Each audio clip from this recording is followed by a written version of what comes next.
If you truly value your manhood, then this video is absolutely for you. I'm Dr. Mandell, and today we're diving deep into a critical topic: the 10 things you should absolutely never ever do to your penis. Gentlemen, a significant part of my medical practice is dedicated to helping men preserve and enhance their urinary and sexual health. And to be completely honest, I care deeply about penile health, and I strongly believe that you should too. Throughout this video, I'm going to reveal 10 crucial insights for achieving better penile health, facts that most men are completely unaware of. And I urge you to stay tuned all the way to number 10, because that final point is going to genuinely shock you. Now, before we jump into the countdown, I have a small but incredibly important favor to ask. If you have been a loyal viewer for a while and have been enjoying my content, please make sure you are officially subscribed to this channel. And if you are already a subscriber, please take that extra step and hit the notification bell. I produce new, valuable content on this channel very frequently, and there is always something fresh and important to learn. I would hate for you to miss out on any of this essential health education. It's also worth noting that statistically, only about 20% of my current viewers are actually subscribed. So please do me that favor, hit that subscribe button, and if you can, share this channel with your friends and family. Your support genuinely helps us spread vital health information to people all across the globe. Number 1. Never, ever ignore your penis. Many of you probably don't realize this, but the way your penis functions serves as a remarkably accurate barometer for your overall systemic health. When medical researchers track men who start experiencing difficulties with their erections, approximately 14% of them will suffer a heart attack within the subsequent 7-year period. This is precisely why erectile dysfunction is frequently referred to as the canary in the coal mine. I personally prefer to think of it as a vital marker of health. When you experience robust, firm erections and a healthy, vibrant sex drive, it sends a powerful signal about your body's internal state. It tells you that your cardiovascular circulation is excellent, your hormone levels are balanced and functioning optimally, your nervous system is operating smoothly, your psychological well-being is in a good place, stress isn't overwhelming your system, and you're likely not consuming substances that could be silently undermining your penile health. Number 2. Absolutely do not attempt DIY treatments on your penis. In my years of practice, I have witnessed virtually every bizarre trend, and let me be crystal clear, there is no homemade remedy, no secret kitchen concoction that is going to safely and effectively make your penis longer or thicker. There is no magical elixir that will cause it to grow overnight, regardless of what flashy internet advertisements or late-night infomercials might promise. I recall one particularly absurd advertisement claiming that pouring apple cider vinegar directly onto the penis resulted in immediate growth. I remember thinking to myself, that doesn't even make any physiological sense whatsoever. But I fully understand the desperation that many men feel when it comes to their penile health. Whether the anxiety stems from size concerns, performance issues, or erection quality, people become eager to try anything that might offer a glimmer of hope. Unfortunately, the vast majority of these unproven methods are not only unsafe, but can actually inflict lasting, sometimes permanent damage. Let me provide you with a few concrete examples. First, there's a practice called jelqing. This technique involves using your hands to forcefully stretch the penis while applying significant pressure, with the supposed goal of increasing penile length. The serious problem is that over time, this repeated trauma can create microscopic injuries and tiny tears within the delicate penile tissue. These repeated cumulative injuries can eventually lead to debilitating erectile dysfunction. Go ask any practicing urologist. We've all treated young men who have severely overdone jelqing. And guys, you know exactly how this mindset works.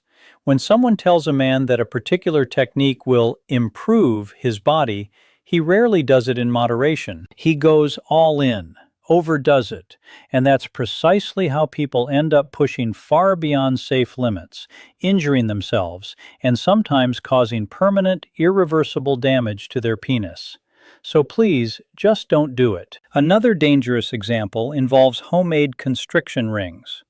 If you've watched my previous video on constriction bands, you might recall the story of a man who placed a heavy metal constriction nut around the base of his penis. The situation became so severe that we actually had to call the local fire department, who used a specialized industrial saw in the emergency room to carefully remove it. I assure you, I'm not exaggerating. He had been intoxicated when he applied it, then subsequently passed out. By the time he arrived at the hospital, his penis was so severely swollen that there was absolutely no safe way to remove it without that specialized equipment. Another patient fashioned a ring from a plastic Coke bottle and, predictably, got it painfully stuck. It's simply not worth the risk. If you genuinely need a constriction band for sexual activity, purchase one that is specifically engineered for that purpose. They are inexpensive, infinitely safer, and, crucially, designed to be easily and quickly removed. Number 3. Always keep it clean. Most people have a basic understanding that they should keep their penis clean, but if you have a foreskin, it's absolutely essential to remember to gently pull it back, carefully clean underneath it, and thoroughly dry the area afterward. Failing to do so can lead to uncomfortable infections like balanitis, which can be painful and unpleasant. You should always take the time to retract the foreskin, cleanse beneath it, visually inspect the skin, and then return the foreskin to its normal position. If you are physically unable to retract your foreskin, that is a medical condition you need to discuss with your doctor without delay. Although penile cancer is extremely rare, there are documented cases where individuals developed cancer under the foreskin and didn't notice it until it was advanced because they had never been able to retract it and inspect the area. This condition, known as phimosis, can often be successfully treated with prescription creams, a gentle stretching device, or, in more severe cases, circumcision. The critical takeaway is ensuring you can retract the foreskin, properly clean underneath it, regularly inspect the skin, and maintain excellent hygiene. At the same time, it's vital to avoid overly aggressive cleaning. Some men use heavily scented or harsh soaps, but the sensitive skin of the penis is not designed to be scrubbed forcefully. Keep it clean and healthy. Simply allow gentle, warm, soapy water to wash over the area. The goal is to prevent smegma buildup, but you should never scrub aggressively or rub the skin roughly, because doing so can cause significant irritation or even create small, painful skin tears that can become infected. Number 4. Never ignore pain or other warning signs. If you notice anything unusual concerning your penis, you must talk to your doctor. Do not brush it aside or hope it will simply disappear. Sometimes, specific symptoms can signal a sexually transmitted infection. Other times, they might indicate a urinary tract infection. If you notice blood in your urine, it could be a sign of a kidney stone, a bladder stone, or something more serious, such as bladder cancer. If you discover a sore, lesion, or ulcer on your penis, it could even be a sign of penile cancer. I fully understand that it can feel incredibly embarrassing to expose your genitals to a physician. I know it can make you feel profoundly vulnerable, especially if you've had unprotected sex or are worried about being judged. I completely empathize with those feelings, but your long-term health is infinitely more important than a moment of discomfort. If you ever feel judged or shamed by a healthcare provider, please find another doctor. The primary goal is to help you stay healthy, safe, and alive. Some of the most heartbreaking cases I've cared for involved men who ignored persistent ulcers on their penis, which later tragically turned out to be penile cancer. Penile cancer is an aggressive disease. Fortunately, it is also exceptionally rare. Throughout my entire medical career, I have personally seen only a handful of cases, but when it does occur, it is frightening. Many men delay seeking help because they are terrified of anything happening to their penis. But the harsh reality is this: if it's caught and treated early, far less invasive treatment is usually required than if you wait until the disease has progressed to a more advanced, dangerous stage. Number 5. Stay in control and consistently practice safe sex. There is honestly nothing more attractive than safe, responsible, and confident sex. When you can engage in sexual activity without constantly worrying about sexually transmitted infections or unintended pregnancy, you can relax completely. You can be fully present in the moment. You can be fully vulnerable with your partner. And that level of presence and vulnerability is precisely what allows you to experience truly extraordinary, satisfying sex. So for this point, always prioritize safety above all else. There are so many different ways to practice safe sex, and there is a wide variety of condom types available. So take the time to experiment and find the one that is perfectly right for you, the thinnest one, the one that feels the most natural, the one that maximizes pleasure.